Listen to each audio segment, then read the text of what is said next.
On sait qu'il y a une règle très controversée à Montréal, par exemple, qu'on appelle la 20-20-20. Ouais.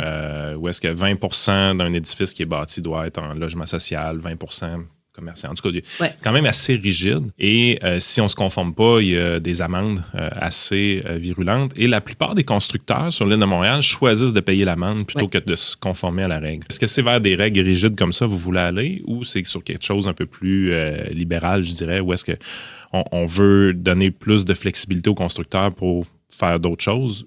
On cible un peu l'idée de Montréal, sauf que dans la règle 20-20-20, il parle de logement abordable puis ça ne veut rien dire réellement. Nous, on cible 25-25. Donc, 25% logement social, 25% grand logement. Grande famille. La différence, c'est Montréal, c'est 20 logements et plus. Nous, c'est 50 logements et plus. Donc, vraiment les gros projets. Fait que c'est une règle qui ressemble à Montréal, mais qui a des particularités différentes. C'est exactement ça.